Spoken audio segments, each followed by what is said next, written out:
Let's go. Ready? From the top.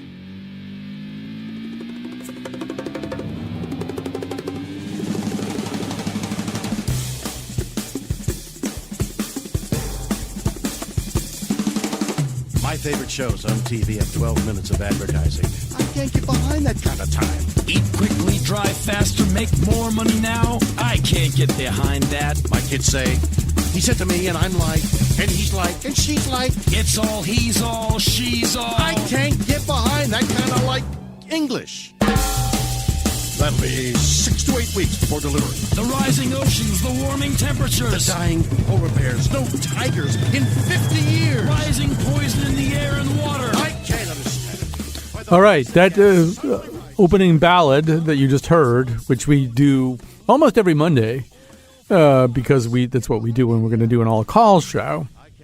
It has more power and poignance to it because, of course, one of the two performers is William Shatner, a newly crowned, I hesitate to say astronaut, but rider into space. He's going into space.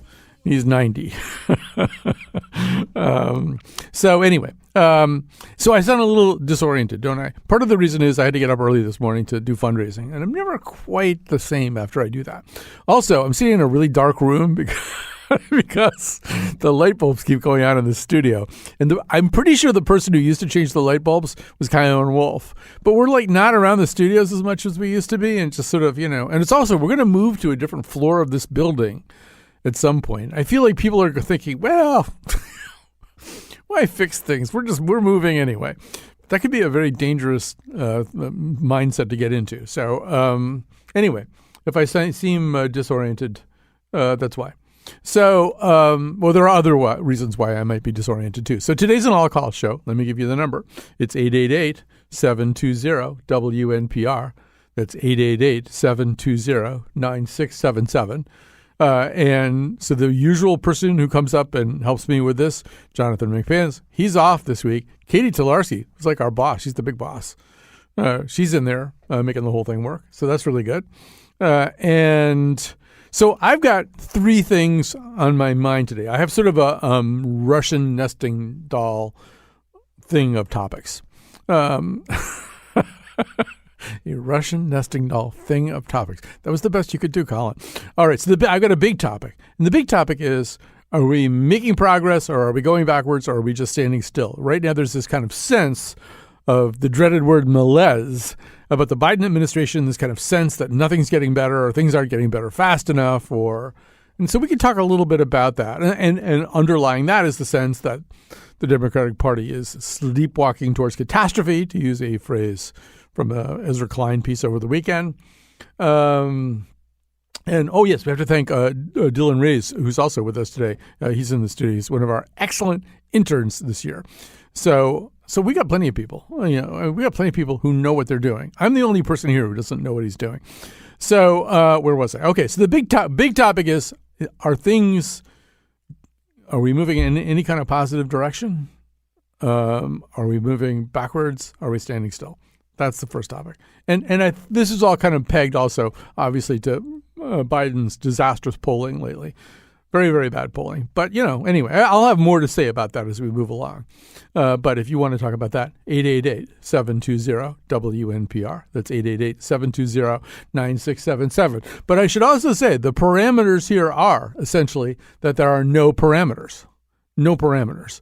You can bring up anything you want. Whether I'm willing to undertake that thing is a separate question. But let's just sort of assume that I am willing to undertake that thing. So 720, that's 888-720-WNPR, 888-720-9677. And if nobody calls up all day, that's fine too. I could go on and on. So anyway, big topic. I give you the big topic. Medium-sized topic, Columbus Day, Indigenous Peoples Day, both. Biden basically right now, because he can't afford really any other strategy, is essentially saying both. Going to celebrate them both. Going to do them together. I don't know when Biden started talking like George H.W. Bush. Going to celebrate them both. Wouldn't be prudent not to. So we'll come back to that one too. Columbus Day, Indigenous Peoples Day, both. Same number for that. Not different numbers for different topics. 888-720-WNPR. 888-720-9677. So then there's a miniature topic, a less big topic, but not an insignificant topic. And that is that Superman's son is gay and is coming out and is going to be embarking on a relationship with another male person. And I speak now of Jonathan Kent, the son of Clark Kent and Lois Lane, who will soon begin a romantic relationship with a male friend, according to DC Comics, which I think they might have announced today. Now, that's significant, too, because today is National Coming Out Day. I just found this out. It's National Coming Out Day.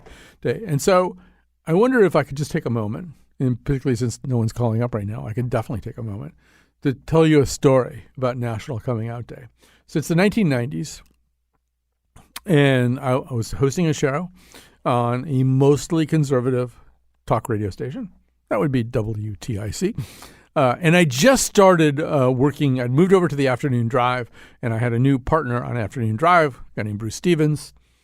And so I had a little office downtown for my writing career and had a phone number, landline. And this is the 90s. And so one day, I should put it that way, one day the phone rings. And I pick it up, and there's this guy, and he says, "Hi, I'm so-and-so." He goes, and I'm involved with National Coming Out Day, and I thought that since you are a gay man and you've never come out, that I would call your radio show when you're on the air later today. I was on from 3 to 6 in those days, 3 to 6 p.m. And we had like this format basically every day. People could call up whenever they wanted to about whatever. So he said, "I'm going to call your show and I'm going to ask you on the air to come out as a gay man." And I said, "Well, that's fine." And I certainly support, even then I was actually openly supporting gay marriage, which like nobody was doing in the 90s. But I mean, like straight commentators were not doing that. But I said, I support that and I support all of your causes. I said, when it gets right down to it, I'm not gay. So, I mean, there's that. and there was a little pause. He sort of let that kind of hang in the air, like, yeah, Tom Cruise told me the same thing. And he said, "Well, I've heard that you're a gay man." And I said, "Really?" And he said, "Yes, I've heard it from multiple sources that you're a gay man." And so I said, "Well, again, that's fine. I'm not." And I said, "Out of curiosity, am I like in a relationship or anything?" And he said, or I'm going to the bathhouses. What am I doing with my gay life? So he said, "It's my understanding that you have a partner, and he is a lawyer, and he lives over by Hartford Golf Club." I said, "Would my gay would my gay partner be named Peter Shapiro by any case?" And he said, "That's exactly, yes, that's who I understand is your gay partner." Again, Peter was one of my dearest friends. He doesn't live around here anymore. But so I said, "Okay." And I said, "Have you talked to Peter about this?" And the guy said, "Yeah, I just called him. I just got off the phone with him." And I said, "What did he say?" And the guy says, "He said that he's not gay, but he's not sure about you." I thought, "Oh, thank you so much for that, Peter." But anyway, the day kind of unfolded. I mean, I wasn't particularly worried about this because I just don't, Well, anyway, I wasn't particularly worried about this. But I had to go into work, and I was, in a new time slot working with a new on-air partner, Bruce. And so I had to explain all this to him. I said, "Okay, so in a little while, like probably on the show today, a guy's going to call up, and he's going to ask me to come out as a gay man." And Bruce went, "Okay."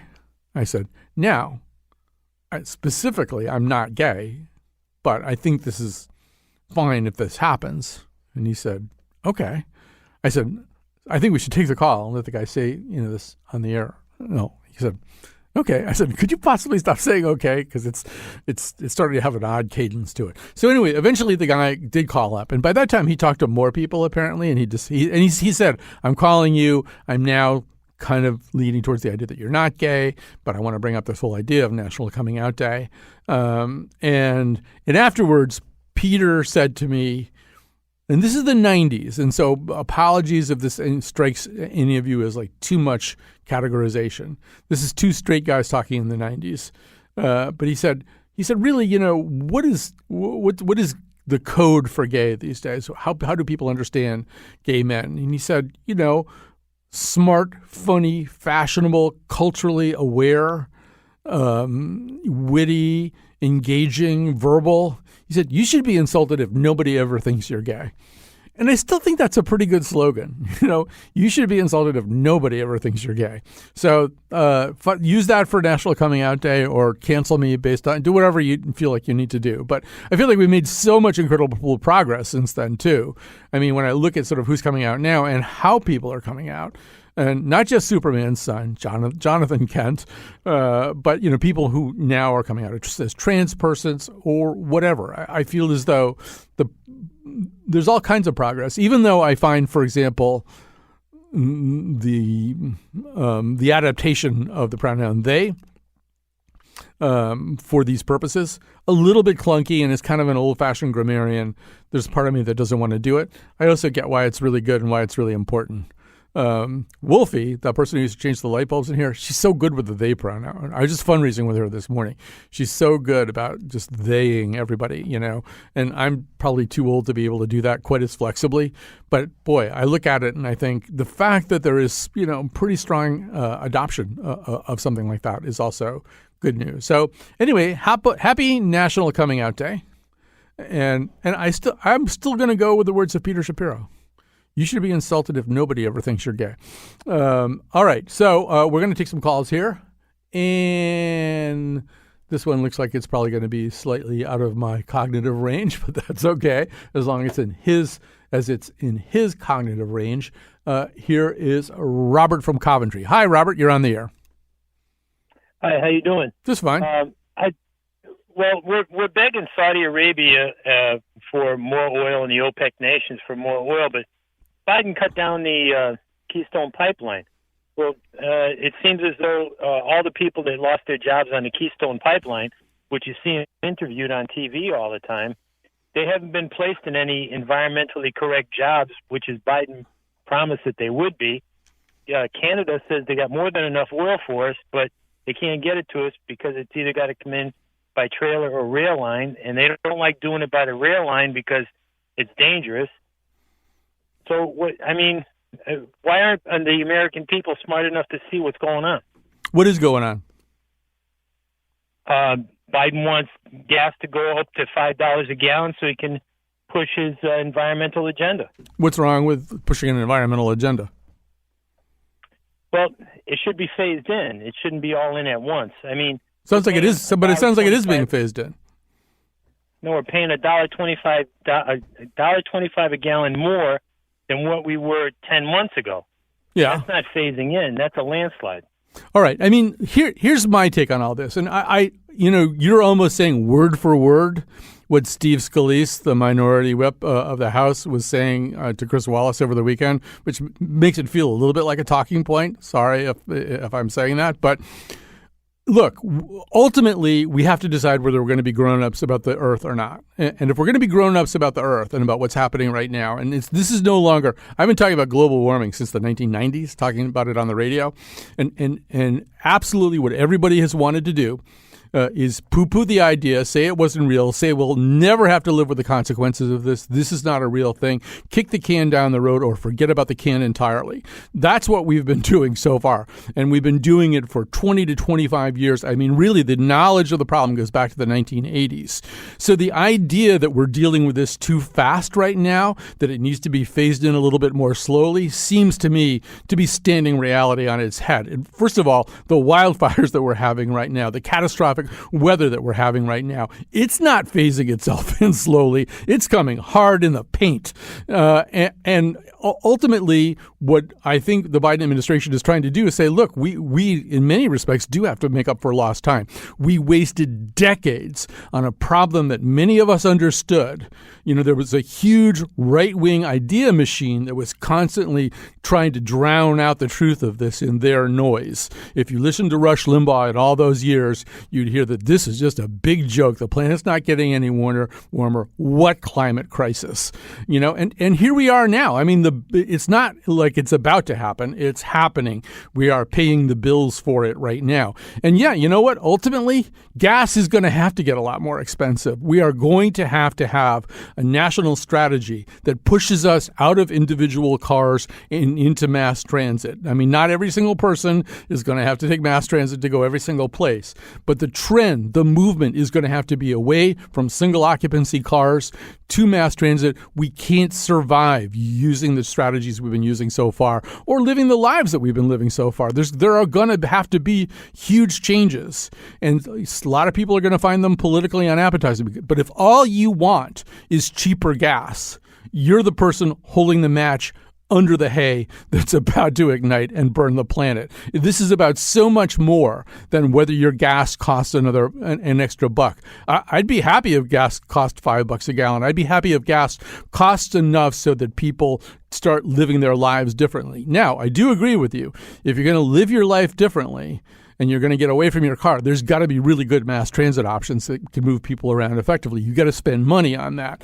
And that's where our infrastructure money should be going predominantly.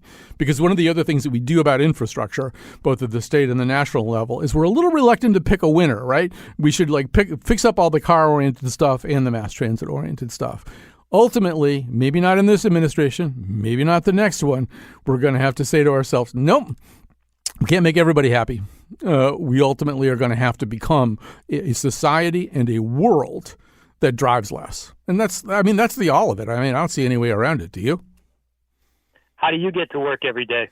Well, first of all, I should tell you that I live less than 5 minutes from the studio. And I could, if I had to, walk to the studio. I mean, I live, I'm going to say about 2 miles from the studio. So I don't think I'm having a real big impact right now, no matter what I do. I could probably drive a Hummer here and not have much of an impact. So, I do use mass transit when possible. I mean, I think the pandemic made it a problem, but, when we do broadcast down in New Haven in the old days, I would take the new commuter rail system because it's great. It's a terrific way to go. You get some work done while you're on the train. But, yeah, we need better mass transit. But one of the things that happened on top of all this is back when gas was cheap, and land use planning was poor. I mean, we moved away from the systems that our parents or our grandparents grew up with, which was you had a place like Hartford that was a central hub into which a lot of traffic flowed. So we had trolley lines. There used to be trolley lines that ran, from the suburbs into Hartford. This is true all over the country, not just in Hartford.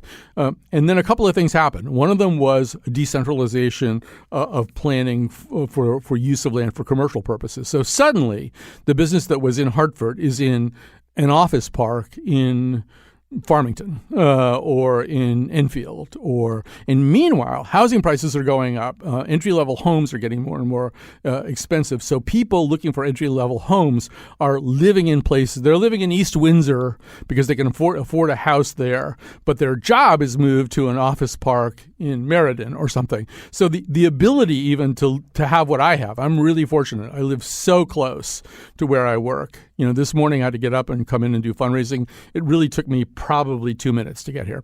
But most people aren't living that way anymore. And in order to chase affordable housing in some locations and then take a job these jobs, the office parks, industrial parks are now sitting in the middle of kind of edge cities. It's harder and harder to do the thing that you're asking me about. How do I get to work? I get to work really, really simply with a low impact on the environment. But I understand why a lot of people are driving 25, 30, 35 minutes to work. I don't think anybody likes doing that. I don't think anybody likes spending 70 minutes of their day total in a car just getting to and from work. I think if we could do it better, people would. When I travel, I notice how much better it's done in other places. I see how much better mass transit is in other countries and in certain other parts of America. They do it a lot better. But if all we care about is cheap gas for our cars, and if we're going to whine like big red-faced screaming babies every time it gets more expensive, and instead of thinking about what that means and how we can actually make this planet safer or more usable for future generations, we're not going to get anywhere. That's how we got in the mess we're in now. That's why we have wildfires and catastrophic weather right now, because we listened to that voice, Robert, that you're making come out of your sound hole right now. Okay, we have to take a break. That was a long rant. I wasn't expecting to do that. We'll take a little break right now. We'll be right back. Our number is 888-720-WNPR, 888-720-9677.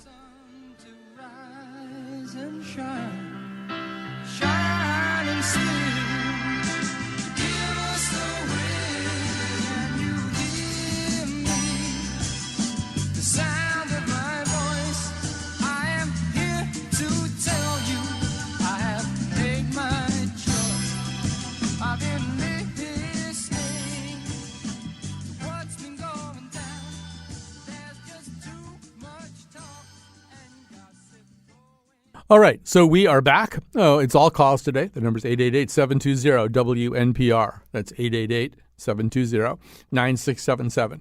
Now, let me tell you what's going to happen, because I screwed up the clock a little bit talking to Robert.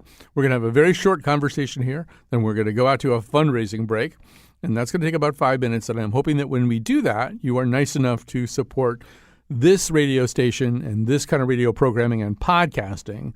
A lot of people listen to us now as a podcast. But that you're kind enough to do that sort of while you're listening to our show. Because if you do that in real broadcast time anyway, it helps our cause. Or if you're listening to the podcast and you decide you're going to make a pledge or whatever, you can do that and just mention us in your comments. So anyway, here's an intriguing question. Here's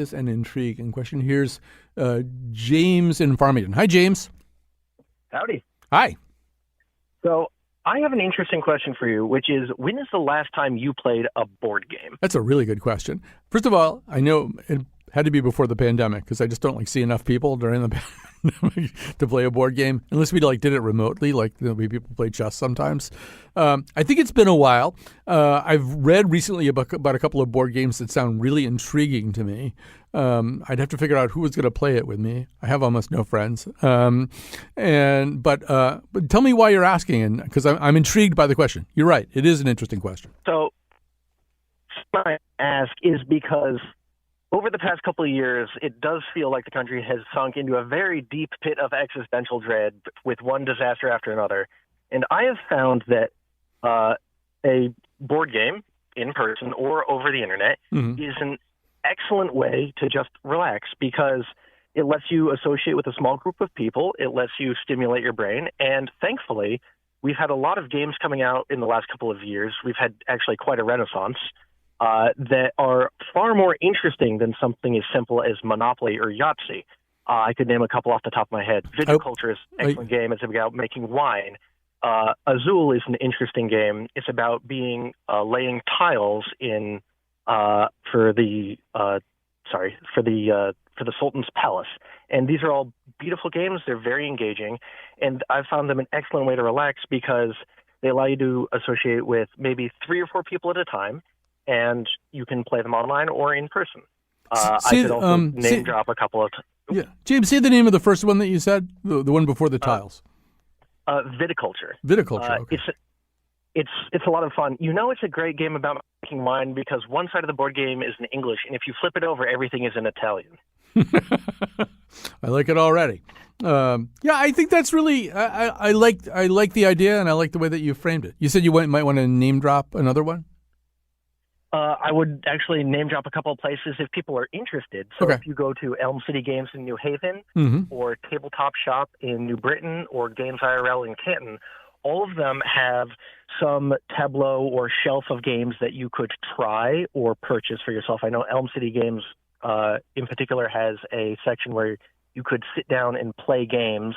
I don't know if it's open right now due to the pandemic, but I believe they have some tables outside. And I should also mention that I do have an ulterior motive in that I am a game developer, although currently we don't have any projects going. It's sort of like somebody who owns a dead horse having a stake in the Kentucky Derby, but I wanted to put that out there as a fair disclosure. All right, so here's what I'll say. The next time you do develop a game that you think is really good, we'll play it on the air.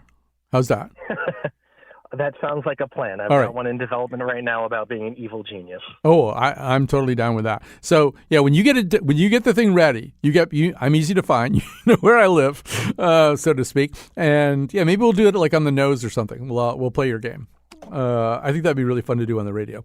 All right, thanks for your call. Great call. I'm going to take a really quick call from Barbara, and then we're going to have to do that pledge break, and we're going to do it with joy. Hi, Barbara. Hey, Colin. So I just heard your tirade, and I was inspired to call. Yeah. First of all, I think it's transit, not mass transit. Okay. And have you thought about riding a bike? There was a time when I was commuting from Woodbridge into New Haven, into Fairhaven, and commuting by bike. Now, then it got too dark, and it was kind of dangerous and scary. But it's really fun. Now, Hartford might be a little different. I don't think Hartford is bike friendly as New Haven. You are correct about that. Let me just sort of jump in and say, I don't know how much of this you know. I was for a number of years a contributing editor at Bicycling Magazine. They went so far. I had a monthly column there. They went so far as to buy me a beautiful felt road bike during that time, which I still have and probably should be selling. I did read some of your articles. Now I'm remembering there was a great sort of cartoon image of you. Yes. Well, no, actually, that's what I look like. You know, it's not a cartoon. It was a photograph. Just kidding. So, I guess what I would say is that I have bicycled to work. I used to bicycle to work when I lived even a little further away than I do now. I don't feel safe, and as I'm getting older and my body is a little more rickety and my arthritis is a little more pronounced, sometimes the idea of getting on a bike isn't that appealing. But really, I had basically everybody and anybody who cared about me at a certain point said, stop doing it except on bike trails. It's not safe, you know, and I do find there are certain areas around here. When I was biking a lot, road biking a lot, just for fun and exercise, I mean, you know, really getting on Albany Avenue sort of as it goes from around St. Joseph University up to the Hartford line. I mean, there are cars that are clearly taking a certain amount of pleasure in coming, you know, within a half an inch. Now, I've done stuff like in Europe. I did a solo bike trip in, I think, 2015 through the Dordogne region.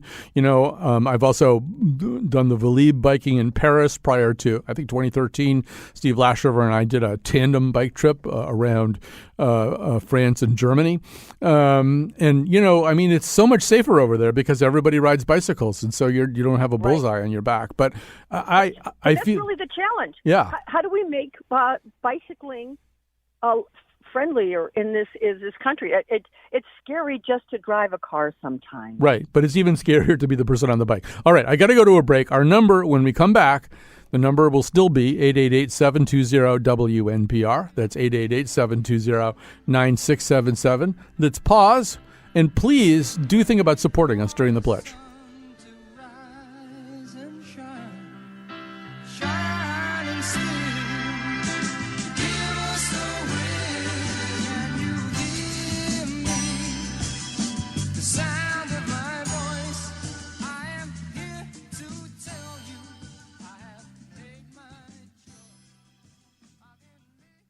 All right, we are back. This is an all calls, no guests show.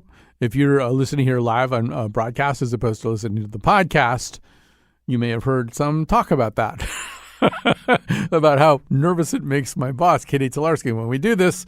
And then here she is. She's actually screening the calls today, which feels like some kind of strange punishment that is being visited upon her.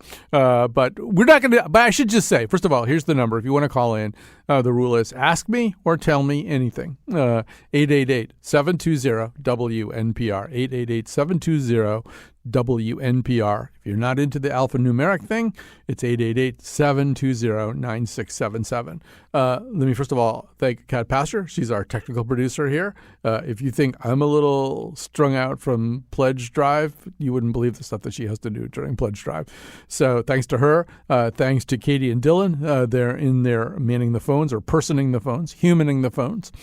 And thanks to you if you're calling in or listening or whatever. So I don't think we're going to be doing these all-call shows like forever or even maybe that much longer. In some ways, although I like doing it because it kind of reminds me of my days on commercial radio, where my producer, I would never have even really one full-time producer. I had a producer who had like lots of other duties in addition to being my producer. So, it wasn't really that easy to schedule guests, and commercial radio is so spontaneous. You just never know what's going to happen.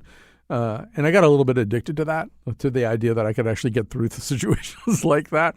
So I'm out of practice. It's been fun to do it. Although as we're firming up our producing staff, I think we're gonna ultimately, probably go back to having more planned shows.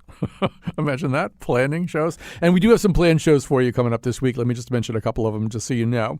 Once again, if you want to get in, if you want to bring something up, 888-720-WNPR. Or if you want to build on the conversation we were having before about transit and stuff like that, 888-720-9677. So one of the shows that we're doing this week that I'm very excited about with a freelance producer, although she's just a big celebrity in Hartford for other reasons, Julia Pistel is producing a show for us on needles.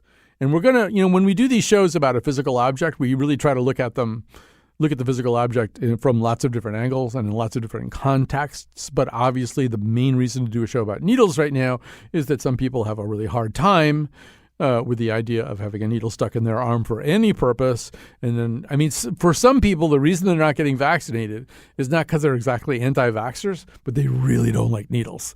So we're going to talk a little bit about the history of needles, about needle aversion, all kinds of stuff. In fact, if you are the kind of person who, I'm not talking about a normal garden variety aversion to needles, because most people don't really look forward to them.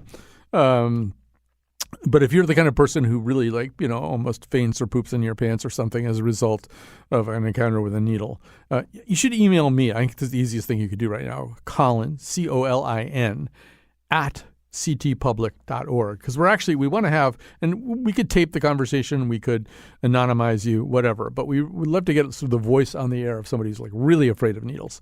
So that's going to be Thursday's show. Wednesday show, Lily Tyson is producing one of these kind of magazine shows. One of the things that we know we are going to look at, we hope we are going to look at, I should say that way, is parliamentarians.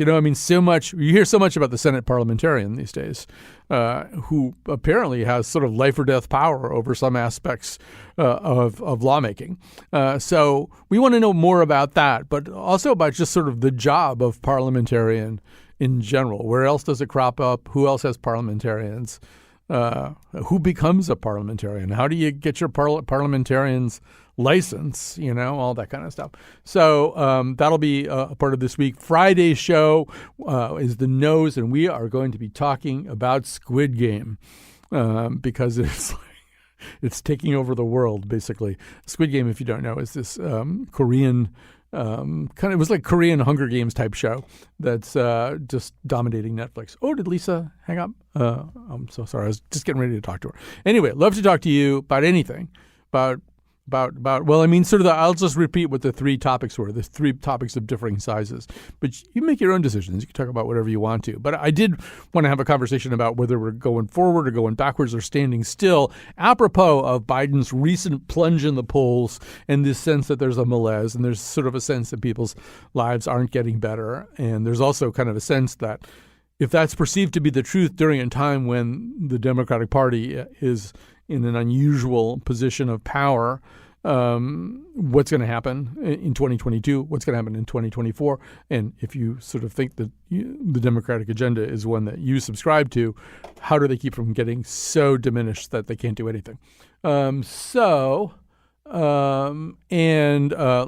I'll just come back to, I don't even know what that is right now, but I'm going to take your call in a second. But so the medium-sized topic is Columbus Day versus Indigenous Peoples Day. I sort of feel like, I understand why certain people like Columbus Day.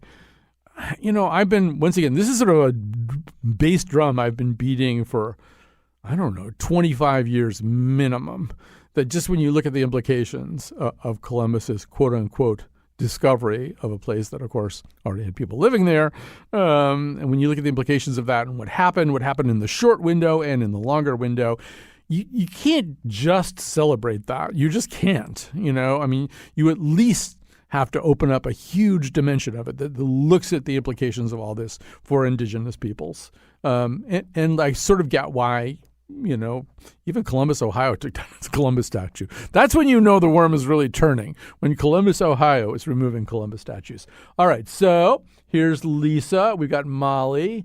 We'll begin with Lisa from Manchester. What's on your mind, Lisa? Are you talking to me? Yeah, you. Yeah. Oh, sorry. I'm actually in Portland. Oh, but okay. I used to live in the other Portland, in Portland, Oregon. Oh. And I was a big-time listener of Oregon Public Radio. And my favorite show there, this was 20 years ago, was Performance Today. I was really into classical music. And the public radio station decided that it was better economically for them to carry talk shows like yours and no longer carry music. And so the classical music community in Portland, Oregon turned out to protest this change. And the host of Performance Today was there, and he asked the crowd, well, how many of you are actually supporting OPB? And almost nobody raised their hand. And I was so ashamed. Mm-hmm. And so now I am a supporting member. Oh, well, bless you for that. We fully endorse shame when it comes to not supporting public radio. I think shame is a destructive emotion in 99% of human affairs. But in this one area, yes, you should think of yourself as a deeply filthy, dirty, naughty poodle if you do not support public broadcasting. But, I don't know. It's funny because this came up this morning. But so I was mentioning this morning on the air that I begin 90% of my sentences these days begin with, I am so old that. So I am so old that as a newspaper reporter, I covered the opening night of Connecticut Public Radio when we didn't have Connecticut, but we didn't have public radio in Connecticut for quite a long time. People were somewhat dependent on the Northampton-based station, which is the nearest one, I think, for a lot of people, I just, when we got it, it was a big deal. And they had a big ceremony, and Robert J. Lurtzum was there, dressed as a dinosaur. I don't understand why. He never explained it. But I do remember the arrival of it. Oh, I know why I was going to say this, apropos of Lisa's comments, because it was a classical music station. There was going to be a lot of classical music. And there was for a long time a lot of classical music here on Connecticut Public Radio. And ultimately the transition was made not just for dollars and cents, as was suggested, but because this is really, I think, closer to, I think it's important to have classical music on the radio. There are stations around that do that. But I think this is a better mission. It's a better version of the mission. And so, initially there was, I think, just here at this station, Morning Edition, All Things Considered. There was a daily talk show hosted by Faith Middleton. And that was kind of about it, as I remember anyway. So we've done the same thing, and people have forgiven us, I think, except the people who haven't. Here's Molly in Collinsville. Hi, Molly. Hi.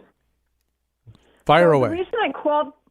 The reason I called was to tell you that when you were on commercial radio, and that was probably the only station I got in my car, Mm-hmm. I was listening to you, and it was during one of the big war flare-ups, and I was on my way back to work, and where I was outnumbered by people that were supporting the war and supporting the troops.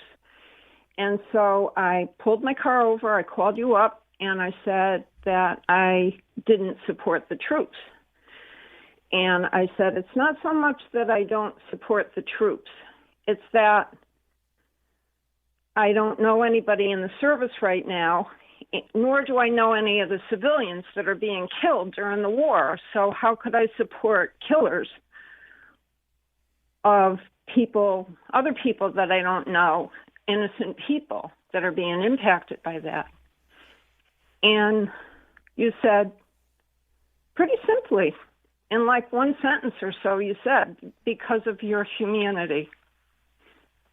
Yeah. And you changed my life, and I don't want to wait until, if you predecease me, I tell people that you impacted my life. So I'm telling you myself now that really had an impact on my life, and I'm very grateful. Well, I'm very grateful, Molly, that you're taking some time to say that to me. I mean, I remember that time. This would have been in the second invasion of Iraq, circa 2003. It was a very, very difficult time in this country. And that job that I had at the time, which was on a mostly conservative talk station, it was a very, very difficult time to be opposed to that war. But I think the point that you were making at the time and that you're kind of making now is it was so easy at that time, as we got ready to attack Iraq again, to think kind of only about ourselves and not about the impact that this was going to have on people. Now, the results of that war were worse, way worse than I had imagined. And I thought it was going to be pretty bad.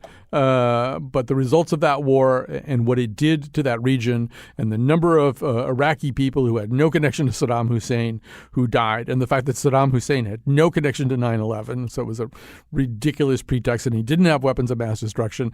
But, I mean, the whole thing, I kept going back to, I think it was Clark Clifford, former Secretary of State, who said, wherever you go, there you are. And wherever you go, or Colin Powell used to talk about the Pottery Barn theory. If you break it, you bought it.